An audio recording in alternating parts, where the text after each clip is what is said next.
Class 9th number system का example number 3 करते हैं। Locate under root 2 on number line. तो जैसे बच्चों आपको पता है ये एक नंबर लाइन है। यहाँ पे मान लो हमने एक नंबर लाइन खींच ली, ठीक है। एक ये नंबर लाइन मैंने यहाँ पर ड्रॉ कर ली। यहाँ पर एक सेंटर पॉइंट है, ये 0 लगा के चलता हूँ, थोड़ा सा गैप देके ताकि समझ में आ जाए। ये -1, ये -2, ये 1 और ये 2। मैंने इस तरह से नंबर लाइन को ले लिया, ठीक है। 0 1 और 2, -1 -2। मुझे नंबर लाइन पे अंडर रूट 2 को लोकेट करना है, ठीक है। अब 0 से 1 के बीच में क्या होता है, हाफ। 1 से 2 के बीच में क्या होता है, 1/1/2, ठीक है। तो 1.5 या समथिंग ऐसे होता है यहाँ पे बीच में। तो और तो रैशनल नंबर को हम कर सकते हैं, नेचुरल नंबर को हम करते हैं, होल नंबर को हम करते हैं, इंटीजर्स को हम करते हैं, सबको कर सकते हैं। पर जो इरेशनल नंबर होता है अंडर रूट 2, इसको हम कैसे करेंगे। तो सबसे पहले हम इसे सीखते हैं। हमने क्या करा, सबसे पहले ये हमारा, इस पॉइंट को हम ए मान लेते हैं, ठीक है। इस पॉइंट को हमने ए मान लिया। यहाँ से हमने एक परपेंडिकुलर 90 डिग्री परपेंडिकुलर यहाँ पर खींच दिया। पॉइंट 90 डिग्री पे करा और यहाँ पर स्ट्रेट एक लाइन इससे मिलाते हुए 1 की हमने खींच दी। इस पॉइंट को हमने, ये वाला पॉइंट हमने बी ले लिया, ठीक। अब ये 1 हो गया और ये भी 1 हो गया। इस लाइन को अगर हम मिलाएंगे तो ये लाइन क्या होगी, ओ बी। क्या होगी ये लाइन, ओ बी। अब देखो ओ ए बी एक ट्रायंगल बन गया। तो हम क्या लिखेंगे यहाँ पर, in triangle O A B, in triangle O A B, in triangle O A B. तो अब ये जो है 90 डिग्री है तो राइट एंगल ट्रायंगल है। इन ट्रायंगल ओ ए बी क्या करेंगे इसमें, by Pythagoras theorem, by PGT, ठीक है। पाइथागोरस थ्योरम हमें ओ बी निकालनी है, ओ बी की लेंथ। तो क्या होता है, पाइथागोरस थ्योरम के अनुसार ओ बी का स्क्वायर जो है वो ओ ए का स्क्वायर प्लस ए बी के स्क्वायर के इक्वलेंट होता है, ठीक है। ओ बी का स्क्वायर जो है ओ ए और प्लस ए बी के स्क्वायर के बराबर होता है। तो ओ बी का स्क्वायर हम निकालेंगे। ओ ए क्या है हमारा, 1 है, तो यहाँ पर हमने 1 का स्क्वायर रख दिया। प्लस ए बी क्या है हमारे पास, ए बी भी 1 है, तो 1 का स्क्वायर हो गया। तो ओ बी का स्क्वायर क्या निकला हमारा, 1 का स्क्वायर क्या होगा 1 और प्लस 1 का स्क्वायर क्या होगा 1। तो ओ बी का स्क्वायर क्या आ गया 2। अब हमें ओ बी का स्क्वायर नहीं, हमें ओ बी चाहिए। तो यहाँ पर इसका स्क्वायर हट जाएगा और ये अंडर रूट में आ जाएगा। तो ओ बी की वैल्यू क्या आ गई हमारे पास, अंडर रूट 2। मतलब ओ बी जो है, ओ बी की जो लेंथ है वो अंडर रूट 2 आ गई। अब हमने क्या करना है, कंपास लेके, यहाँ पर हमने कंपास लिया एक, कंपास से ओ बी अगर हमने यहाँ पे लाइन डाली तो ये ओ बी क्या हो गया, ये रेडियस हो गया, ठीक है। यहाँ रेडियस हमने रख के और इसको यहाँ पर ऐसे मिला दिया। तो क्योंकि ओ बी की लेंथ कितनी थी, ओ बी की लेंथ अंडर रूट 2 थी, तो ये सर्कल बनेगा। सर्कल जहाँ तक भी घूमेगा तो ये वाला जो ये पॉइंट है, हमने मान लो इसे सी मान लिया, तो ये ओ सी क्या हो जाएगा, अंडर रूट 2। तो हम नंबर लाइन पे O C equal to under root 2 radius हो जाएगा ये। क्यों, क्योंकि ओ बी जो है वो ओ सी के बराबर होगा और ओ बी क्या है, O B is the radius, O B is the radius. इस तरह हम इस क्वेश्चन को सॉल्व कर लेंगे। तो ये हमारा अंडर रूट 2 को हमने नंबर लाइन पे लोकेट करा। अब हम करेंगे नंबर लाइन पे अंडर रूट 3 को लोकेट। सेम अंडर रूट 2 जैसे हमने किया था वैसे ही हम अंडर रूट 3 को भी नंबर लाइन पे लोकेट करेंगे।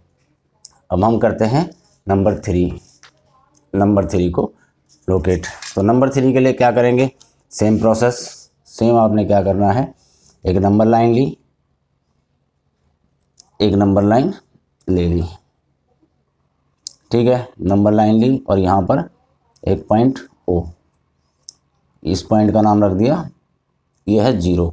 ठीक है, अब नंबर यहाँ से लिख लेते हैं। ये 1 हो गया, ठीक है, ये 2 हो गया और ये 3 हो गया। इसी तरह से यहाँ पर 1 2 इस तरह से हमने नंबर ले लिया। ये हो गया 1, ये हो गया 2, ये -1 -2 -3 इस तरह से नंबर हो गए हमारे नंबर लाइन में, दोनों तरफ हमने लिख दिए। अब क्या करेंगे, सेम वही क्या, एक 90 डिग्री का हमने यहाँ पर एक 90 डिग्री परपेंडिकुलर खींचना है। परपेंडिकुलर हम कंपास से भी कर सकते हैं और डी से भी। ठीक है, तो यहाँ पर हमने परपेंडिकुलर एक ले लिया।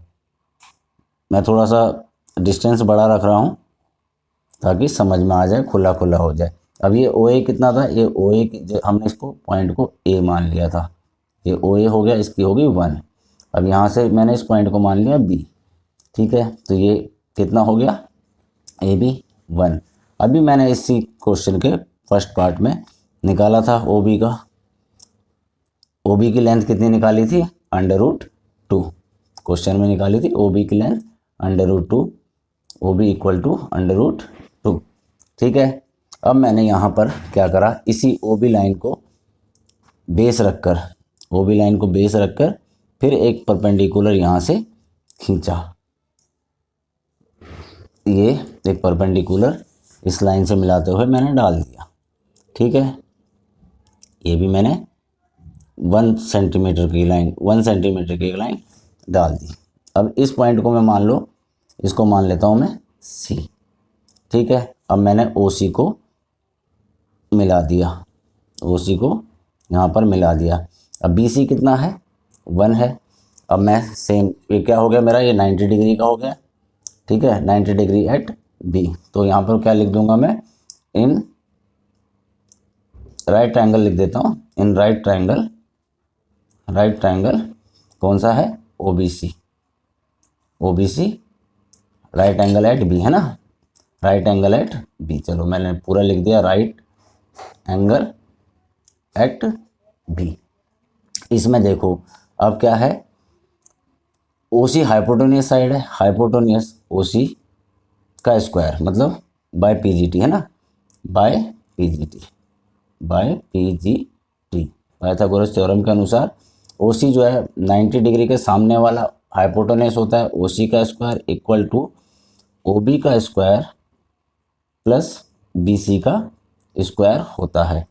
तो ओ सी का स्क्वायर हमें नहीं दिया हुआ, ओ बी दे रखा है, √2 का स्क्वायर प्लस बी सी क्या हो गया, 1 का स्क्वायर। अब √2 का स्क्वायर क्या होगा, √2 को अगर √2 से मल्टीप्लाई करें तो रूट से रूट खत्म हो जाता है, मतलब ये 2 हो जाता है। √4 हो गया, √4 को अगर हम अंदर लिखेंगे तो ये √2 हो जाए, मतलब 2 हो जाएगा सिर्फ। ये 2 हो गया प्लस 1 का स्क्वायर क्या हो गया, 1 इक्वल टू ओ सी का स्क्वायर। अब मुझे चाहिए ओ सी, तो मैं क्या करूँगा, स्क्वायर हटा दिया तो ये क्या हो जाएगा, √3। ठीक है, तो ओ सी आ गया मेरे पास √3। अब मैं यहाँ से ओ सी को रेडियस मान लूँगा, तो ओ सी क्या हो गया मेरा, यहाँ पर मैंने यहाँ पे जैसे स्केल रखा तो ओ सी क्या हो जाएगा मेरे पास, ये ओ सी रेडियस हो जाएगा। अब मैं रेडियस लेके यहाँ पे सर्कल को ही बनाऊँगा, तो जहाँ भी सर्कल की लाइन टच करेगी वो क्या होगा, रेडियस होगा। मतलब ये वाला जो पॉइंट है मेरा ओ डी, मैं इसको डी पॉइंट मान लेता हूँ, तो ये ओ डी क्या हो जाएगा, ओ डी क्या हो जाएगा, ये भी √3 हो जाएगा, क्योंकि O C equal to O D है। क्या है दोनों के दोनों, O C and O D radius of the circle, radius of circle. ठीक है ना, ये इस तरह से हम √3 को, ये वाला जो पॉइंट हो गया ये हो गया √3। इस तरह हम √3 को नंबर लाइन पे लोकेट कर देंगे। √2 हुआ, √3 हुआ, √5 हुआ, इस तरह से हम इसे करते हुए चले जाएंगे। तो उम्मीद है आपको ये समझ में आ गया होगा। तो आगे